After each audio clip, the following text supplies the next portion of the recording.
আমরা আগামীতে এমন নেতাদেরকে সংসদের চেয়ারে বসাইতে চাই যারা শরীয়তের আইন মানবে, কোরআনের আইন মানবে, ইসলামের আইন মানবে, পার্লামেন্টে কোরআনের আইন চালু করবে। এমন নেতাদেরকে আগামীতে সংসদের চেয়ারে বসাইতে চাই। এই পক্ষে রাজি আছেন যারা যারা, দুই করে হাত তুলে আল্লাহকে দেখান তারা তারা।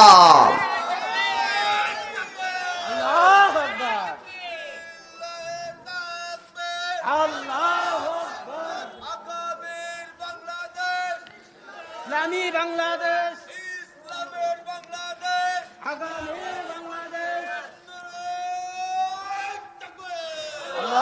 আমার ভাইরা, সাইয়েদনা আদম আলাইহিস সালাতু ওয়াস সালামের বড় ছেলে কাবিল রেগে গেলেন আর বলতে লাগলেন, ও আমার বাবা, আমি এই আইন মানি না।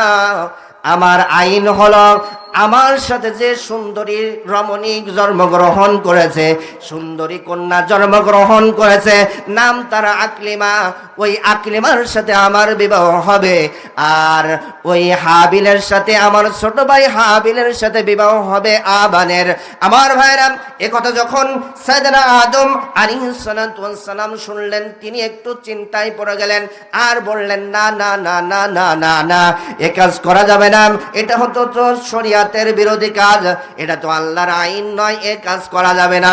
সঙ্গে সঙ্গে আদম আলাইহিস সালাতু ওয়াস সালামের বড় ছেলে ডাক দিয়ে বললেন, ও আমার বাবা, আমি শরীয়তের আইন মানি না।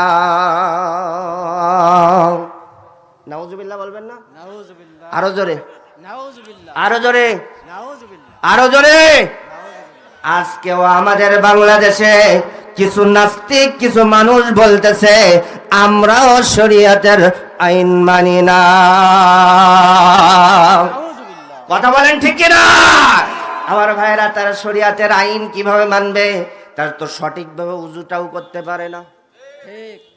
তাদের পেটের মধ্যে যদি বোম মারা হয়, সূরাতুল ফাতিহা পড়তে পারবে না। কতক্ষণ কতক্ষণ? ঠিক। তাদের কর্মীরা যদি মারা যায়, জানাজার নামাজের দোয়াটাও জানে না। কতক্ষণ কতক্ষণ কতক্ষণ? তাদের কর্মীরা যদি মারা যায়, মাটি দেওয়ার সময় যে দোয়াটি পড়তে হয়, ওই দোয়াটি তারা পড়তে জানে না। আরো জোরে বলেন। অতএব আমরা যারা শরীয়তের আইন মানবে না, কোরআনের আইন মানবে না, ইসলামের আইন মানবে না, যারা চাঁদাবাজ, দুর্নীতিবাজ, পাথর দিয়ে মানুষ হত্যাকারী, এদের পক্ষে আমরা আর থাকতে চাই না।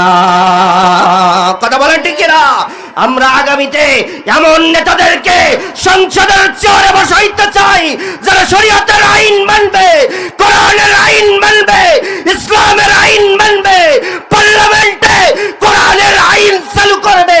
এমন নেতাদেরকে আগামীতে সংসদের চেয়ারে বসাইতে চাই। এই পক্ষে রাজি আছেন যারা যারা, দুই করে হাত তুলে আল্লাহকে দেখান তারা তারা। আল্লাহু আকবার। আল্লাহু আকবার। আগামীর বাংলাদেশ, ইসলামী বাংলাদেশ, ইসলামের বাংলাদেশ, আগামীর বাংলাদেশ। আমার ভাইরা, আমাদের এখন ঐক্যবদ্ধভাবে ভূমিকা পালন করতে হবে। আগামী ফেব্রুয়ারি মাসে, আগামী 26 সালের ফেব্রুয়ারি মাসে আমরা কোন চাঁদাবাজকে ক্ষমতার চেয়ারে বসাইতে চাই না।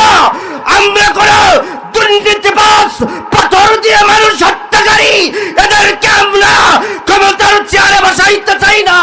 আগামী সংসদের চেয়ারে বসাইতে চাই যারা কোরআনওয়ালা, ইসলামওয়ালা, টুপিওয়ালা, আল্লাহ বিরোধী মানুষদেরকে। এই পক্ষে রাজি যারা যারা, দুই করে হাত তুলে আল্লাহকে দেখান তারা তারা। আল্লাহু আকবার। আবার